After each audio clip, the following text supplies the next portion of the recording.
ગૌ માતા જય ઠાકોરજી ધનરાજ પ્રાકૃતિક ફાર્મ નારાયણભાઈ વસ્ત્રા.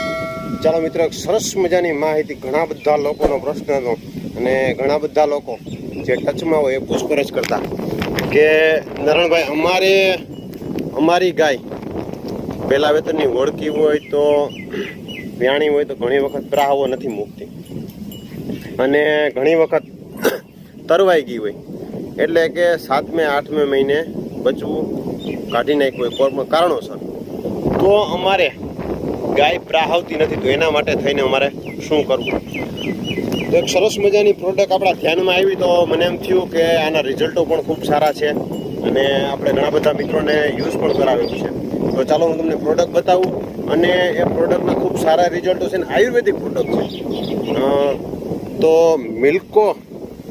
મિલ્કો સોલ નામની પ્રોડક્ટ છે અને પ્રાહવો મૂકવા અને દૂધ ઉત્પાદન માટેનો સચોટ ઉપાય. બરોબર? તો કહેવાનો કારણ, આપણે બતાવવાનો કારણ, ઘણા બધા લોકોનો પ્રશ્ન પહેલા વેતરા હોડકા ને બધું હોય, એમાં ઘણી બધી તકલીફો થતી હોય, પ્રાહવો ન મૂકતી હોય ને આવી બધી પ્રશ્ન હોય. તો એમાં આયુર્વેદની દ્રષ્ટિએ જોઈ તો એમાં જો જીવંતિકા છે, અશ્વગંધા છે, શતાવરી છે, કંબોળી છે, આમલા છે અને જટામાસી છે. આવી રીતે ઘણા બધી પ્રોડક્ટ આમાં જે છે અને નેચરલ પ્રોડક્ટ છે. તો મિત્રો, આ પ્રોડક્ટને યુઝ કરી અને આપણે આપણી ગાયને પ્રાહવો મૂકતા શીખવાડવા માટે થઈને આમાં આપણે 100% આમાં આપણે આગળ વધી શકીએ. અને કેમ કે અને ઘણા બધા લોકોનો પાછો એવો પ્રશ્ન હશે કે આ કઈ કંપનીનું છે. તો કેમ કે આપણે જે કંપનીનું જે આપણે આ બધી જ વસ્તુ જે પ્રોડક્ટ વાપરેલી છે અને સચોટ જે વસ્તુના રિઝલ્ટો આવેલા છે ને એ જ પ્રોડક્ટ આપણે મૂકીએ છીએ. તો આ પ્રોડક્ટ પણ વેટકો કંપનીની જ છે. બરાબર? વેટકો કંપનીની છે અને ખૂબ સારી એવી અને 26-27 વર્ષ જૂની કંપની છે. આપણી લોકલ આપણી અહીંની જ છે, રાજકોટની જ છે અને ખૂબ સરસ એવું કામ છે. એટલે ચોક્કસ આ પ્રોડક્ટ જો આપણી ઓળખી કે ગાય અધૂરા મહિને વ્યાઈ ગઈ હોય અને જો એમાં તકલીફ થતી હોય તો આ પ્રોડક્ટનો ઉપયોગ કરી અને આપણી ગાયને રેગ્યુલર કરવામાં મદદરૂપ થઈ શકે. કેમ કે આમ જો આપણે બીજી દવા આપણે ખવડાવવાનો પ્રયત્ન કરીએ તો ક્યાંક ને ક્યાંક નુકસાન પણ કરે. પણ આ પ્રોડક્ટ છે એ 500 ગ્રામના પેકિંગ આવે છે, સ્મોલ પેકિંગમાં. અને એ પ્રોડક્ટ એમ કહી કે લગભગ 3-4 પેકેટ આપણે ખવડાવીએ ને તો રેગ્યુલર થઈ જાય.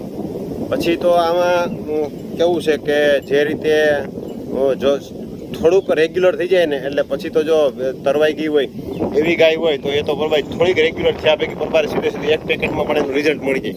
પહેલા વેતરનું ઓળખવું હોય તો એમાં થોડુંક મોડું રિઝલ્ટ મળે, પણ રિઝલ્ટ મળે એ વાત ફાઇનલ અને 100% સચોટ છે. તો એક બીજી પણ એક સરસ મજાની પ્રોડક્ટ છે જે આપણે આ ગાયને આપણે પીવડાવેલી છે. ગરમીના હિસાબે ઘણી વખત ગરમીના હિસાબે ગાય હાંફતી હોય, બરોબર? ગાય હાંફતી હોય તો એક સરસ મજાની ઠંડી પ્રોડક્ટ, લીંબુ શરબત જેવી પ્રોડક્ટ આવે છે. એ પાવાથી એકદમ ગાયને કે ભેંસને ગરમી લાગતી હોય તો ગરમી ન લાગે. અને આ પ્રોડક્ટ આ ચોક્કસ ગાય અને ભેંસ બેયમાં ઉપયોગ કરી શકાય. જેથી કરીને જો ઘણી વખત એવું નથી કે ગાયને જ તકલીફ હોય, ભેંસને પણ આ રીતની તકલીફ થતી હોય તો ખોટા આપણા એમ કહી કે ઓલા જે ઇન્જેક્શન આપણે જે ઘણા લોકો આપતા હશે તો ઇન્જેક્શન ન મારવા અને સરસ મજાનું આનું રિઝલ્ટ પણ છે. તો આ રિઝલ્ટ મેળવી અને સચોટ આની સામે આપણે નિરાકરણ મેળવી શકીએ. તો આ પ્રોડક્ટ યુઝ કરજો જેથી કરીને આપણે આપણા પશુધનને રેગ્યુલર કરી શકીએ અને પશુધન આપણું હેરાન ન થાય, જેથી કરીને આપણું પશુધન બગડે નહીં, એટલે કે કોઈ પણ પ્રકારની તકલીફ ન થાય. તો સરસ મજાની આવી માહિતી સાથે આપણે મળતા રહીશું અને કાલનો વિડીયો આપણે બનાવશું આપણે જે લીંબુ શરબત જેવું આપણે જે પ્રોડક્ટ છે. જય ગૌ માતા.